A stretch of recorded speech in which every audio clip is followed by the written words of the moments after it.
Hey, everybody. We are here today. Welcome back for another edition of Weezy. We are going to be meeting with Deb Howard and her assistant Hallie as we go to part 2 of our Growing Your Garden series. And today we're going to take those seedlings or the seeds that we planted a few weeks ago. They're now seedlings and they're going to transplant into the next pot for the next step of their growing journey. So stay tuned and we will talk to Deb in just 1 second.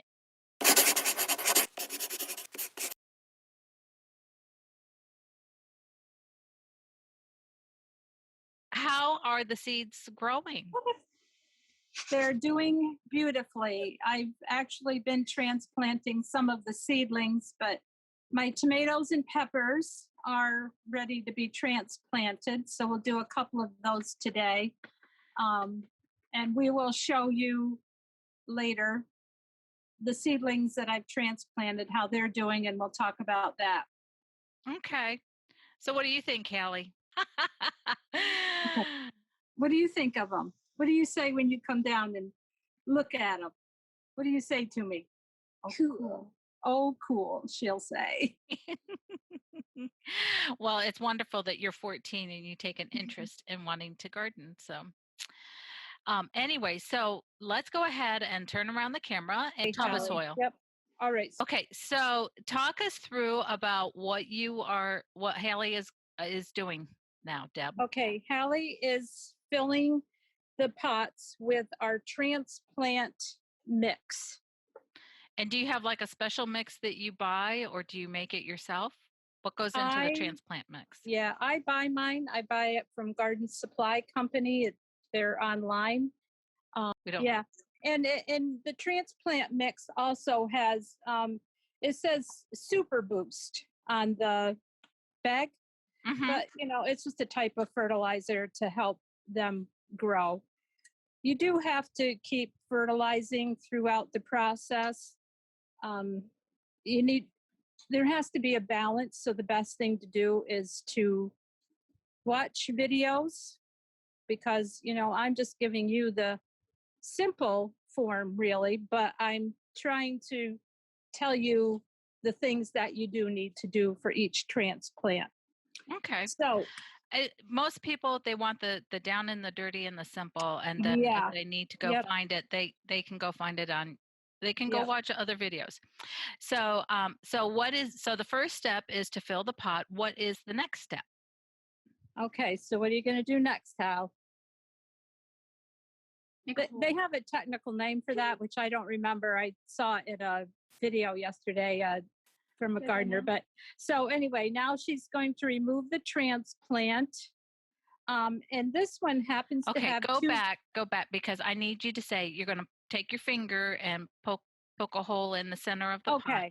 Yep. All right. Okay. So she's going to take a finger and just poke a hole in the middle of the pot. Okay. And then what comes next?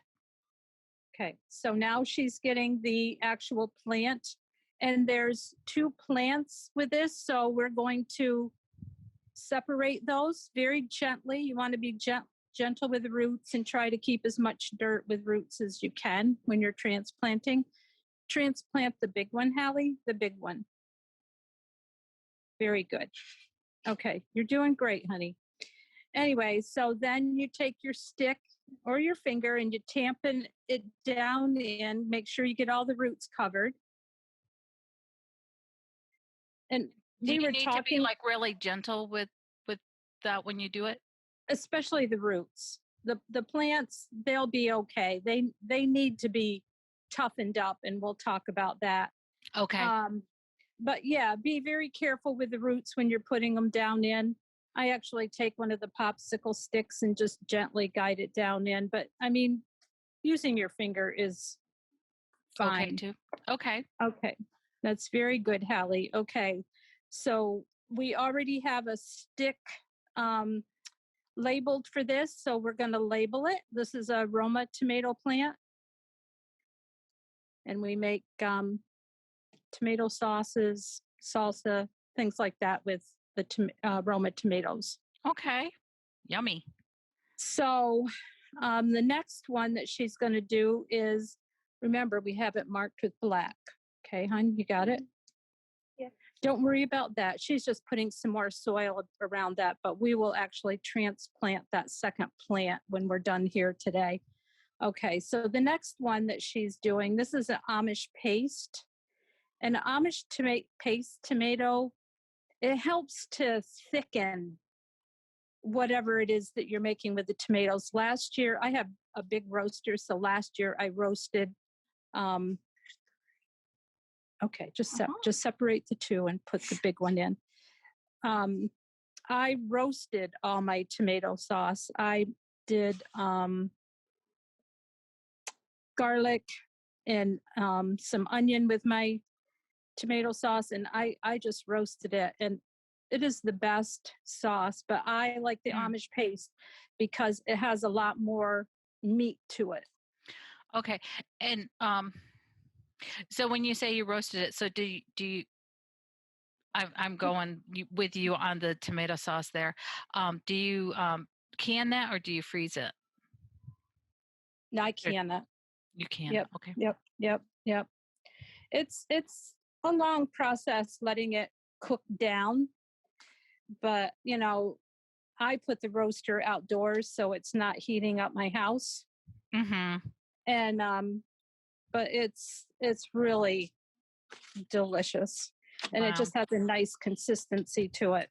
Well, maybe we'll have to come back and see you when you get ready for that process later in the summer or early fall. Yeah. So now that you have these plants transplanted, what are you going to do? We're going to water them before we put them under the light. That's good. I was wondering if these went back under the light. Okay. I'm going to pull one out so you can get a better. Were you talking about different heights of the plants or different heights of the light? Different heights of the plant. But okay. For the taller ones, we need to move the lights up so they're about 2 inches over the top of the plants. Okay. So you can see we have different sizes. So when I get everything else transplanted, I can turn this heat mat off. Okay. Got my finger there. So we can turn the heat mat off. So now we can divide these plants between 2 spaces. I write the date on the back of the popsicle sticks that I transplanted, because once you've transplanted them, then you need to fertilize. And it just, it's like you have to find a balance, but it's a balance you're probably going to have to find for yourself. So I bought this product this year. It is a seedling and house plant. It's a biofertilizer, 612-6. I also have some liquid, I don't know if it's fish oil, it's fish something. But anyway, I also have a mix of that. I know it's going to go on those plants. it just depends on what you want to use. And I would highly suggest that you go to a garden center. You can go in, I don't know if you have Tractor Supplies in the South, but sometimes you go in those places, sometimes people are trained in plants, but sometimes they're not. So they're not really going to be able to advise you well. So either go to the garden center or watch a good gardening video so that you know. And I'll just tell you, when you watch gardening videos, these people are master gardeners. They have done this for years and years and years, and they are going to give you more information than you want to know. It can be very overwhelming. I know. I watched videos yesterday, and I'm thinking, egads, But anyway, it's supposed to bring you joy. Here's a nice mature plant. And what I'm going to do with this, it's called pinching off. And I'm just going to pinch. You can do it with your fingernail. I'm going to pinch these 2 bottom leaves off. And that's to help mature this. It's all the nutrition, all the nutrients are going to go to this instead of the, some people call them sucker leaves. Right. Anyway, so you're just going to grow a better plant, and you're going to get more production out of it. All right. And can you show us one more time in that next one? Yeah, and I just want to say one more thing about that. They call it pinching off, and different plants have to be pinched off in different methods and different places on their process. So watch a video so you know what you're doing before you start. Okay. Do this until the plants are a lot more mature. When they're ready, like you have to harden these plants off before you plant them in your garden. So this week we're going to be putting just a Bach breeze over these plants. Now, as it gets closer to time to actually plant them in your garden, I'll carry these indoors and outdoors every day until they're ready. But it's called hardening off, getting them prepared. You know, it's just like us. We have to get prepared for things. We can't just jump into making a video, right, Louise? That's right. That's right. So,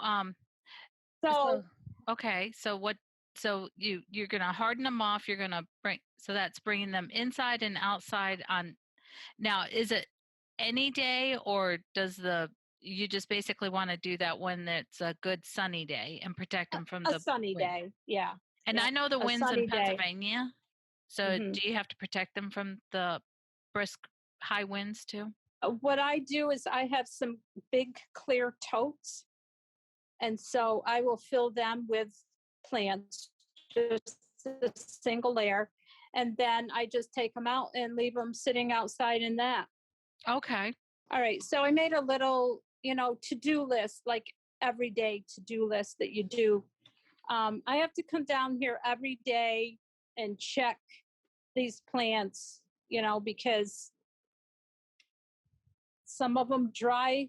They don't dry all the way out, but they dry out overnight. So I just have to add a little water, and I keep track. I just fertilized this group right here and those over there.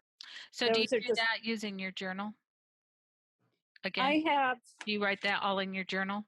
Well, I will. I'll transpose it there, but I have a big index card here that I keep track of everything. So it's all here on the card. Every time I do something new, I add that. So check your plants every day, water if necessary. Make sure you keep track of fertilizing. Plants begin to look yellow. They're either over fertilized or over watered, or maybe both.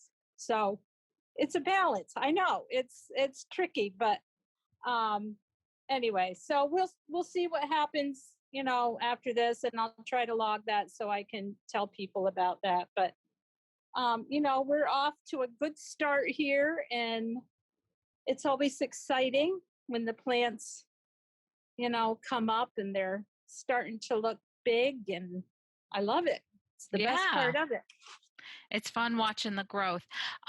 So you have your tomatoes and peppers, cabbage and broccoli. Anything else? We have Brussels sprouts, cabbage, cauliflower, and broccoli. I just want to say,